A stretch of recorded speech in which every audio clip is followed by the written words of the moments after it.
થયું છે, પણ જ્યાં યજ્ઞશાળાની અંદર પ્રવેશ કર્યો તો અરુદ્ર ભાગમ તમ વેક્ષચાધ્વરમ, જોયું તો ક્યાંય મહાદેવજીનો ક્યાંય યજ્ઞની અંદર ભાગ નહીં.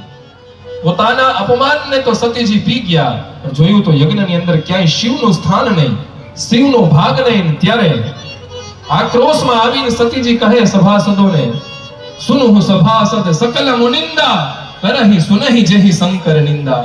એ સભાસદો સાંભળો, સાવધાન થઈ જાઓ. શિવ એ કોઈ સામાન્ય નથી.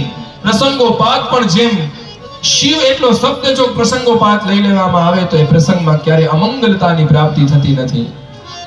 અને એ મહાદેવ કલ્યાણના દેવનો તમે અપરાધ કર્યો છે, આનો દંડ તમને પ્રાપ્ત થશે. આક્રોશમાં આવ્યા છે.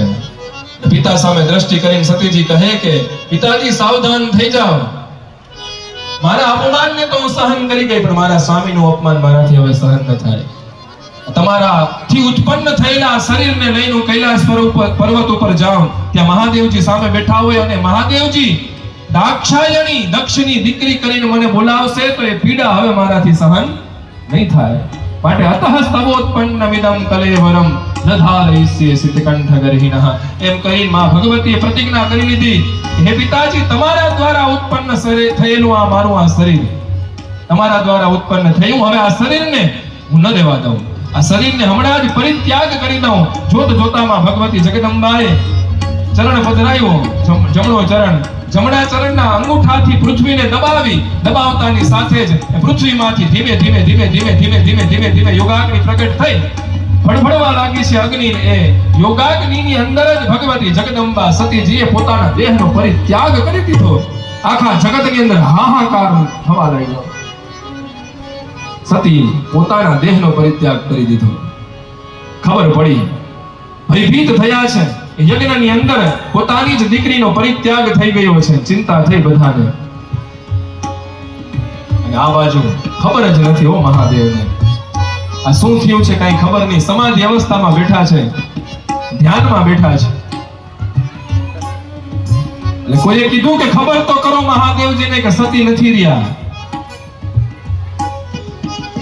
તો મહિમ્ન પારંતે પરમ વિદુષો યદ્ધ સદૃશી. કોઈ કહે કે જાણ તો કરો. અને આવ્યા છે નારદજી કૈલાસ પર્વત ઉપર.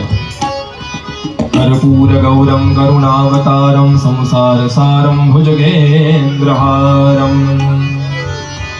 સદા વસંતમ. નારદજીએ કહ્યું કે મહાદેવ, ભવાની નથી રહ્યા. આહા, ભવાની નથી રહ્યા. સમાચાર કાનમાં પડ્યા, ઉભા થયા મહાદેવજી આસન ઉપર. અગ્નિમય ત્રીજું નેત્ર છે મહાદેવજીના મસ્તકની અંદર. અગ્નિમય ત્રીજું નેત્ર. બે નેત્રોથી જાણે સૂર્ય અને ચંદ્ર. ત્રીજું નેત્ર અગ્નિમય નેત્ર ભગવાન મહાદેવજીએ ખોલ્યું. હાથની અંદર ત્રિશુલ ધારણ કર્યું, મૃગ ચર્મ ધારણ કર્યું, આખા અંગની અંદર ભસ્મ લગાડી. ડમરૂનો સૌથી પહેલા નિનાદ કર્યો. ડમરૂનો નિનાદ કરતા જ નટરાજ થયા અને 14 સૂત્રો વ્યાકરણના જાણે પ્રગટ થઈ ગયા હોય.